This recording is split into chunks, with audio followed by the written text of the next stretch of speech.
Hey everybody, this is Alex Merced from alexmercedcoder.com, and this video is going to be on the beauty of the ternary operator, or just to kind of show you like one particular situation where this is a great solution for. So let me just set up the stage. So let's say we have a variable const myvar equals 10, okay? And we want to assign this variable if it's greater than 5 to a variable. So watch this. If my var is greater than 5, then what I want to do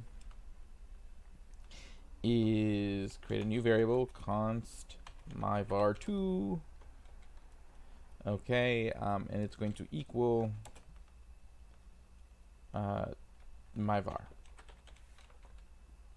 Else const my var2 equals 5. And then I want to be able to console log that variable, console.log my var2. Now let's see what happens when we run that code. Okay, node testing.js, and it runs an error because it says my var2 is not defined. You're like, wait a second, I defined it right here. So even if it didn't run this one, it should have ran this one. So why is it not defined? This has to do with scoping in JavaScript. When you declare a variable as a const or let, through const or let keywords, it has what's called block scoping, which means it only exists within the curly brackets it was declared in. Okay?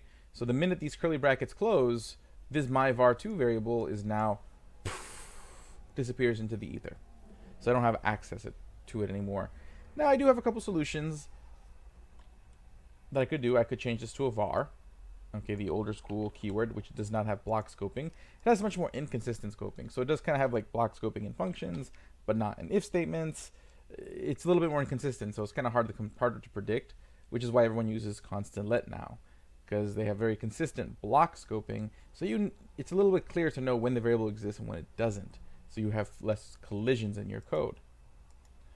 Okay, so this would fix it.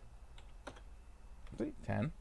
I could do that. Or if I really wanted to use const, or I really can't use const, what I could do is I could do let my var2 and declare it outside of the curly brackets. And by declaring it up here, now it has global scope and I can use it wherever I want. But see, you know, having my assignments over here and then this declaration over here, it can get really sloppy when it comes to following all this code. How can I address all of this? This is where the ternary operator really shines, because you don't have to worry about scoping because there's no curly brackets. So in that case, everything is global. So if I were to do const my var2 equals, then what you do is you put your expression, my var is greater than 5. There's my expression. Then I put a question mark saying, hey, I want you to evaluate this expression and do something if it's true. And if it's true, I want you to assign my var. Okay, so this is going to end up, basically this changes to my var2 equals my var. Then you put a colon, and then I can put 5. That's what happens if it's false. So basically this is what happens if it's true. This is what happens if it's false.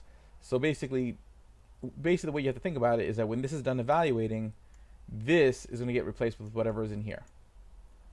If it's false, it's going to get replaced with whatever in here. So in this case, it becomes either my var equals my var, or my var2 equals my var, or my var2 equals 5. But see, that's a lot less code. So see, I got that all in one line. I don't have any of the scoping issues, so I'm able to use const, which makes my code a little bit more predictable, a little bit cleaner. Yeah, so it solves a lot of little issues. So I don't have to use the old school var. I don't have to, it's just nice. And now watch, if I run the code, it works. Okay, so the ternary operator is awesome. And again, just to kind of elaborate on the syntax for the ternary operator is expression. So whatever Boolean expression you want to evaluate as true or false. Question mark. What happens if it's true? And what happens if it's false? Okay? And you can throw that in anywhere. And again, the expression doesn't have to be a full-on Boolean expression. You could just slap a variable and it will evaluate it as true or false. So then it comes down to knowing what's truthy and falsy in JavaScript. But that's super, super, super useful. And you can even do ternary operators in ternary operators. So I could be like, okay, well, if it's not greater than 5, then we'll do a new expression.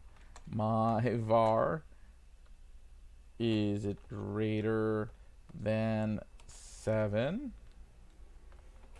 Question mark. Then we'll then it will be my var. Oh wait, oh well, that wouldn't. Is it greater than 3? Let's do it that way. Is it greater than 3? Then we'll just assign 3. If not, we'll assign 1. Okay, now if you do too many ternary operators inside ternary operators, it does get kind of hard to read. You get used to it, but for your junior devs, you'll be putting them through a lot of torture. So basically the way this reads, if this expression is true, my var2 is going to equal my var. But if it's false, then we're going to evaluate this. My var is greater than 3. So if my var is greater than 3, then my var will equal 3 if my var is greater than 1. So let's see here. If I change this to 4, my var should end up evaluating to 3. Let's test that out. Okay, good. Now if I make this 0, it should evaluate to 1. It evaluates this chain of statements. Okay, so this is like having like a whole bunch of if statements but all in one line. Okay, it's very, very nice, succinct code. Once you feel comfortable reading the ternary operator, this doesn't become too hard. You always have to think of it as blocks. So here's like block 1. So if this block is true, run this, or if not, then run this. So then if it's false, it's going to run this block, and then this block is made up of 3 blocks. So if this is true, do this. If this is true, do that. You know, cool. So that's the ternary operator. I'll see you guys later. Have a great day. Enjoy. Hopefully you guys enjoyed that.